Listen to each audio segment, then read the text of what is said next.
15 tahun. Itu bukan waktu yang pendek, tapi waktu yang gue butuhkan untuk menjadi diri gue sekarang yang awalnya dipaksa untuk motret sampai akhirnya menjadi professional videographer dengan usaha gue sendiri. Dan hari ini gue pengen sharing ke kalian perjalanan itu seperti apa untuk membuka perspektif kalian dengan usaha dan konsistensi mempelajari suatu hal bisa membuahkan hasil yang ya bisa dibilang lumayan dibanggakan.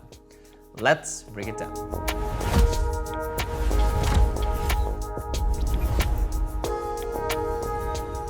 Gue menceritakan ini gak ada tujuan untuk pamer, gak ada tujuan untuk kasih lihat kalian kekerenan gue atau apapun itu. Tapi semoga ya dengan cerita yang gue share hari ini itu bisa memotivasikan kalian gitu. Dimana titik kalian berada, apakah kalian baru belajar foto, apakah kalian menjadi profesional. Itu apapun itu gue pengen share ini supaya kalian itu bisa tahu ada loh hasil kalau kalian berjuang segitunya. Tahun 2011.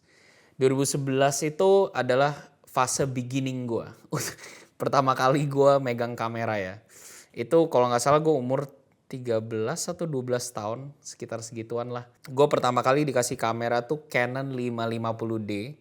Pakai lensa, gue nggak ingat lensa apa aja. Tapi yang gue paling sering pakai dulu gue ingat adalah lensa zoom 18-135 dari Canon itu sendiri. Itu pertama kali tahun 2011-2012 itu gue dipaksa sama bokap gue. Gue dipaksa kayak ini kamera, kamu harus belajar caranya, kamu harus bisa ini aperture, ini shutter speed, ini ISO, ini gitu. Dan memang dulu gue mau nggak mau harus ikut style foto bokap gue. Yaitu dia tuh lebih ke street photography, human interest, sama sports. Ya kurang lebih 3 itulah. Intinya lebih ke, gue bisa bilang overall niche-nya tuh lebih ke jurnalistik. Dan memang gue karena terpaksa, ya gue belajar gitu. Gue belajar mau gak mau kayak gimana sih motret dan sebagainya. Lama-lama gue kayak karena punya ilmu itu dan pengalaman itu ya karena gue gak tahu kayak misalnya pas SMP itu gue disuruh pilih ekskul. Gue gak tahu gue mau ekskul apa, gue gak tahu bakat gue di mana. Tapi gue bisa atau gue punya pengetahuan di fotografi. Akhirnya gue ikut ekskul fotografi gitu ya. Gue ikut ekskul fotografi dan ternyata karena komunitasnya gue lumayan bisa berkembang di sana. Sampai akhirnya si guru ekskul gue itu ajak gue untuk ikut lomba. Pada saat itu ada lomba Saga Movie Fest. Lomba dari Arta Graha dengan program dia namanya Sahabat Prega ya kalau nggak salah. Itu pertama kali gue video tuh. Pertama kali gue video, gak punya pengalaman video sama sekali. Gue bahkan gak tahu settingannya, gue inget banget. Gue disuruh di tim itu menjadi kameramen yang pegang kamera.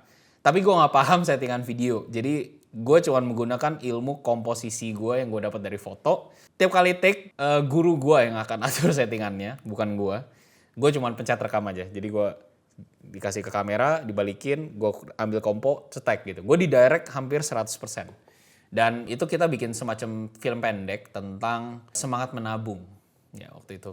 Dan gue bahkan sempet jadi talent di situ. Terus gue pertama kali itu gue lumayan belajar, gue bener-bener bingung cara video tuh gimana. Tapi waktu itu gue nggak ngedit, itu gue bener-bener purely just gue ambil kamera tek, semua adegan gue di direct segala, terus akhirnya tayang buat lombanya ya. Dan untungnya waktu itu gue berhasil dapat juara 3. Gue inget bahkan waktu itu hadiah lomba gue tuh kalau nggak salah 750.000 ya. Dalam rekening kartu Bank Arta Graha. Ya itu pencapaian gue pada saat itu. Tapi apakah gue udah hobi? Gue bisa bilang belum. Gue belum hobi sebenarnya. Tapi kayak karena semua kejadian itu gue kayak terus aja gue ikutin gitu. Akhirnya kita masuk ke zaman gue SMA yang menurut gue mulai merasa gue motret itu kayak keputusan diri gue sendiri. Waktu itu gue itu 550D udah lumayan gak relevan. Jadi akhirnya dari bokap gue dikasih Fujifilm X-T1. Dia upgrade ke Fujifilm X-T3 kalau gak salah. Dan itu gue pakai Fujifilm X-T1. Fujifilm X-T1 itu gue dikasih lensa, mainly gue pakai lensa 35mm XF yang f2. Dan itu banyakan itu gua foto sports di zaman itu. Karena waktu itu tiap tahun itu, bukan sport sih, dokumentasi lah ya kita bilang. Karena si bokap gue tuh lagi suka dokumentasiin acara Cap Gome di Bogor. Dan waktu itu gue mau gak mau, karena dia mau ditemenin, gue temenin lah. Gue waktu itu tuker-tukeran sama bokap gue, dia pakai 7D sama lensa 70-200, gue pakai X-T1 pakai lensa 35. Terus kita tuker-tukeran gitu ya. Lama-lama gue akhirnya banyakan pakai 7D 70-200-nya sih karena berat ya. Jadi akhirnya banyakan gue yang pakai itu. Tapi akhirnya throughout that time gue juga suka kayak pada zaman itu gue juga suka banget fotoin burung. Karena menurut gue burung itu kayak lu attempt terus, gagal. Tapi that one moment lu dapet, cakep gitu. Gue suka fotoin binatang karena memang tantangannya tuh jelas ada dan ketika lu udah usaha susah-susah ada hasilnya gitu, gue seneng gitu. Selama itu gue mulai ngerasa itu gue bisa jadiin hobi nih, seru gitu. Kayak lock fokus sistemnya, kayak lu harus diem, kesabaran, ambil momen cepat gitu. At that certain moment langsung dapet gitu. Itu kayak seru buat gue. Gue mulai ngerasa gitu, passion gue di fotografi itu mulai bertumbuh gitu. Tapi kayak nggak segede itu sampai gue pengen tiap hari motret, enggak sih. Nggak tiap minggu pengen motret. Tapi ketika diajak bokap gue, ada momen dimana gue excited gitu. Gue mulai kayak, ini kayak seru deh hari ini gitu. Gue pengen gitu. Dan ya dulu gue sering ya kadang-kadang gue post di IG kalau I feel like hasilnya bagus gitu. Nah sekarang kita masuk ke initial passion phase gue. Ya ini menurut gue momen pertama gue mulai merasa kok foto itu kayak passion gue ya gitu ya. Pertama kali itu gue itu akhirnya masuk kuliah di Prasetya Mulia. Dan pada saat itu kayak memang dari awal tuh gue didorong untuk kayak banyak ikut program non akademik, yaitu kayak kepanitiaan biasalah kalau kuliah tuh, karena dia pakai sistem kayak kalau di Prasmul tuh sebutnya career points, dan itu basically point non akademik yang gue harus punya untuk akhirnya bisa lulus gitu ya. Dan waktu itu gue bingung, gue nggak bisa apa-apa gitu. Gue bukan kayak gue bukan orang acara, gue bukan orang logistik gitu, gue bukan orang PR, tapi yang gue bisa cuma satu, yaitu motret gitu ya. Jadi akhirnya gue banyak daftar di panitia yang menurut gue takut gak diterima dong ke panitiaan itu. Jadi akhirnya gue banyakan ambil dokum, banyakan dokum gitu. Dan akhirnya banyakan awal-awal semester awal-awal tuh gue dapatnya anggota dokumentasi, seringnya eventnya macam-macam, gue nggak mau sebut di sini, malas juga ceritanya. Tapi intinya itu kayak mengasah gue juga gitu. Tapi gue emang dari awal pas interview gue selalu bilang gue nggak bisa video, gue cuma bisa foto. Gue dari awal tuh selalu ngomong gitu dan untungnya gue selalu keterima di beberapa. Ada sih yang gue gagal, cuman overall yang gue incar gue keterima sebagai fotografer. Di sisi lain itu karena gue kenal sama banyak orang-orang motret dan sebagainya yang di dokum itu, gue juga menemukan niche foto yang gue lebih passionate dibanding dulu gitu. Kayak dulu gue sukanya sports, jurnalistik, human interest. Tapi lama-lama kok gue nyaman ya di portrait gitu ya. Ternyata kalau gue ambil subjek, gue bisa take my time. Gue bisa ambil waktu, perfect the lighting, pose, semuanya tuh kayak daripada kalau kayak gue fotoin burung itu gue attempt berkali-kali gagal, trial and error, akhirnya berhasil gitu. Tapi di portrait gue bisa perfect shot langsung gitu. Pas gue jepret gue bisa take my time untuk dapetin the perfect shot. Dan itu pertama kali gue ngerasa kayak kok foto gue bagus ya gitu. Gue ngerasa kok foto gue bagus banget ya gitu. Dan gue ngejar itu terus gitu. Gue terus ngejar kayak pengen fotonya gue bisa lebih bagus lagi nih. Gue bisa lebih bagus lagi nih. Kayak bukan kejar momen tapi kejar kualitas di little aspects kayak lighting, pose, komposisi, distortion, semua gue pikirin gitu. Dan lama-lama gue juga ketemu teman gue yaitu si Suluy. Nah itu waktu itu gue pertama kali ketemu Suluy, gue inget banget itu gue diajak buat fotoin orang gitu ya, talent temennya dia gitu. Terus ya udah gue ngikut-ikut aja dong karena gue pengen motret juga gitu, motret portrait gitu. Kenalan, blablabla, ya udahlah kita jadi motret bareng, ngobrol-ngobrol, jadi ya gue punya teman baru lah si Sulu itu. Akhirnya menuju lama-lama di panitia itu, kita balik lagi ke panitiaan kampus. Gue itu suatu hari pernah ikut event namanya Eureka, yaitu lomba bisnis. Dan gue itu waktu itu anggota dokum. Terus di hari menuju hari terakhir itu ada satu after movie itu yang harus gue ngedit karena si tim dokumnya keteteran. Gue disuruh ngedit video. Langsung tuh karena deadline-nya mepet, gue langsung di crash course kasih tahu, ini ngedit video kayak gini nih. Ini namanya Adobe Premiere Pro, cara ngeditnya gini gitu. Terus gue buru-buru kan, ya udah gue ngedit. Itu gue ngedit di kamar kosan koor dokumentasi gue kalau nggak salah waktu itu. Dan waktu 3 jam ya hasilnya begitulah. 6 jam ya, 6 jam. Gue dikasih waktu 6 jam, akhirnya gue ngedit seusaha gue dengan footage yang gue bahkan nggak rekam gitu ya. Tapi dari situ gue ngerasa, kok seru ya ngedit video ya. Buat gue waktu itu kenapa video tuh seru karena lu accumulate so much footage, shoot so much things untuk akhirnya nyusun cerita gitu. Bikin buku gitu gue berasanya. Kayak bikin buku cerita gitu. Kayak, oh dari paragraf ini gue ambil ini paragraf 2, ini paragraf 3 gitu. Karena buat gue kayak foto tuh susah untuk menyampaikan banyak cerita di dalam satu frame. Buat gue, itu selalu sampai detik ini tuh tantangan besar buat gue. Showing so much story in an image itu gue tuh kayak ngerasa selalu susah. Tapi gue bisa menyampaikan a whole story di video gue. Dalam durasi kayak 1 menit, 2 menit itu aja bisa bermakna banget untuk orang yang nonton gitu. Jadi akhirnya gue memang suka sama video gitu. Dari kepanitiaan itu momen dimana gue mulai belajar video dengan serius. Gue nonton YouTube lah, semuanya pada zaman itu tuh tahun 2017, 2018 itu gue mau gak mau harus belajar pakai bahasa Inggris. Karena waktu itu di Indonesia gak ada konten kreator banyak yang jelasin kayak cara ngedit, cara syuting semua. Jadi gue bayangkan nonton bule gitu. Gue nonton bule, gue belajar. Tiap hari gue ambil kamera gue, X-T1 itu. Gue syutingin kardus lah. Itu kan gue waktu itu ngontrak sama teman-teman, gue syutingin aja minuman, gue belajar camera movement tuh gimana sih. Gue udah videoin kardus. Pas traveling, gue selalu bawa X-T1 itu, gue syutingin terus. Akhirnya lama-lama karena hobi gue udah mulai mendalam, bokap gue akhirnya kasih gue kamera baru. Ini kamera baru pertama gue, karena selama ini yang sebelum-sebelumnya itu bekas bokap gue gitu. Tapi ini pertama kali gue dikasih Fujifilm X-T30 Mark I. Kamera compact banget, overheat terus buat video, tapi gue happy. Gue happy. Ya udah, jadi gue pakai X-T30 itu, terus belajar ngedit. Jadi gue belajar dua-duanya, syuting sama ngedit gitu. Tiap hari tuh, syuting, ngedit. Bahkan ada beberapa hasil, ntar gue kasih di sini kali ya. Kayak intinya gue berusaha sebisa mungkin gue selalu bikin video. Sampai akhirnya suatu hari karena gue serumah sama temen gue itu si Sulu itu, dia dapat project dari temennya. Dia kurang orang, jadi akhirnya dia ajak gue. Waktu itu project pertama kita gitu ya, dan itu langsung bikin 3 video. Gue inget banget, bikin 3 video campaign buat brand. Itu ngeditnya tuh capek banget. Bahkan sampai gue itu sama dia itu kelar syuting, kita langsung ngedit malamnya sampai jam 8 pagi. Kita bener-bener ngedit sampai jam 8 pagi.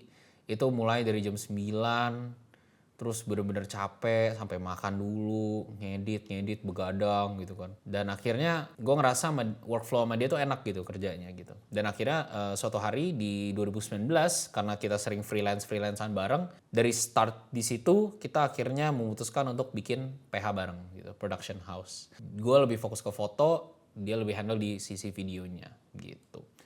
Lama-kelamaan ya mau gak mau gue ngerasa karena Sulu itu orangnya lebih ke video, gue gak mau kalah gitu. Jadi gue berusaha untuk belajar video terus. Belajar, dan lama-lama passion gue shift gitu. Dari foto akhirnya ke video.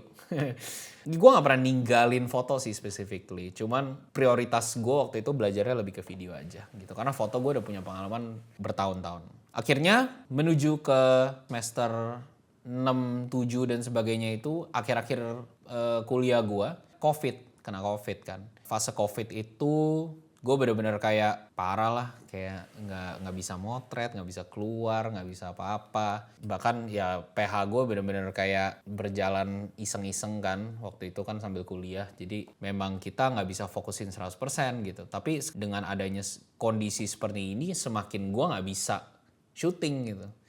Jadi akhirnya dengan waktu itu gabut di rumah, gue mulai lebih banyak belajar hal-hal baru di video. Kayak gue sempat ada fase gue belajar After Effects, sempat ada fase juga pengen belajar 3D tapi akhirnya nggak bisa. Tapi ya ujung-ujungnya intinya gue sempat belajar motion graphics dan sebagainya, dan lama-lama gue tetap jenuh gitu. Kayak gue nggak nemukan keseruan. Tapi yang gue ingat pas gue kuliah offline, apalagi gue pernah ada panitia gue jadi koor dokumentasi, yang gue ingat adalah gue suka banget ngajar. Gue suka banget dampak yang gue bisa berikan ketika orang tuh kebingungan sama kameranya atau gimana cara bikin foto dan video yang menarik.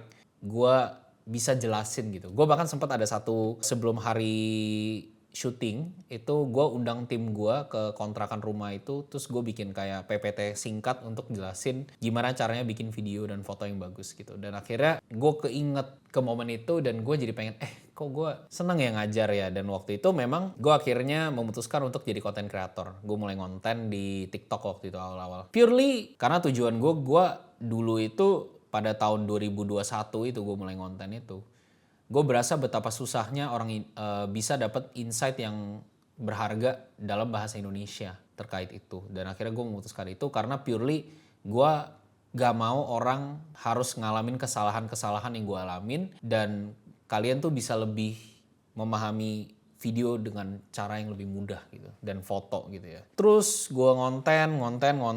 Sebulan pertama itu gue cuma dapat 200 followers ya kalau nggak salah. Terus akhirnya 3 bulan gue ngonten, itu everyday ya gue bikin konten by the way. Jadi kayak 30 konten sebulan. Itu sampai bulan ketiga tuh akhirnya gue 90 konten itu followers gue cuma 500 atau 1000 ya. Pokoknya segitu deh, kecil. Tapi gue gak pernah ngerasa karena memang dari awal gue gak dikejar atau gak ada deadline gimana. Gue cuman kayak happy aja, pengen sharing aja gitu. Dan waktu gabutnya banyak gitu kan. Jadi gue ngonten aja terus konten. Akhirnya gue mulai ngonten tentang kamera Fujifilm. Bukan ini. Dulu gue masih pakai XT. Oh, gue sempat ganti ke XS10 waktu itu buat konten. XS10 itu gue berasa kayak, oh kok jarang ya orang bahas Fujifilm. Jarang banget. Bahkan di bule gitu. Dan gue ngerasa kok gue nyaman sama kamera ini, tapi Fujifilm tuh selalu gak ada yang pernah ngerasa bagus gitu. Tapi gue ngerasa bagus. Jadi gue ambil perspektif, gue sharing aja. Gue sharing betapa nyamannya gue pakai Fujifilm dan kenapa gue suka bikin video pakai Fujifilm gitu. Beruntungnya di notice sama Fujifilm karena ada satu konten gue yang bahas film simulation yang lumayan naik. Akhirnya gue di approach Fujifilm buat jadi brand ambassador. Dan saat itu gue memang sangat bersyukur gue bisa dapat kesempatan itu. Dan akhirnya itu juga yang ngedorong karir gue di sisi profesional dan bisnis gue gitu. Dari segi apapun itu, equipment, peluang, network, itu gue selalu dapat kesempatan untuk grow gitu. Pada zaman itu gue juga jadi lebih memahami industri fotografi dan videografi dari teknologi perkembangannya. Kayak gue bisa kesempatan untuk cobain gear-gear baru duluan, bahkan ada yang pre-production model gue sempat cobain duluan gitu. Kayak semua hal itu kayak mendorong gue untuk kayak lebih modern gitu. Kayak bisa kejar teknologinya gitu. Gue bisa menjadi videographer yang lebih canggih istilahnya gitu ya. Dan dengan gue berkembang di konten itu juga akhirnya gue bisa menjadi brand ambassador dari brand lain juga, yaitu Amaran gitu, yang gue bahkan pakai sampai sekarang lampu-lampu ini. Ngonten itu nggak cuman memberikan gue kesempatan untuk mendapat cuan yang lebih banyak gitu, tapi gue seneng bisa mencoba begitu banyak produk-produk yang menarik di industrinya gitu. Kayak gue bisa cobain mic, gue bisa cobain lighting, oh ada alat ini, kadang ada alat yang gue disuruh review itu pertama kali kan, jadi gue pelajari dulu alatnya apa. Gue mau gak mau selalu karena konten tuh gue terdorong untuk belajar gitu, untuk belajar bagaimana these things work, gimana caranya di industri this works gitu. Akhirnya gue juga bisa mengumpulkan begitu banyak pengalaman di situ.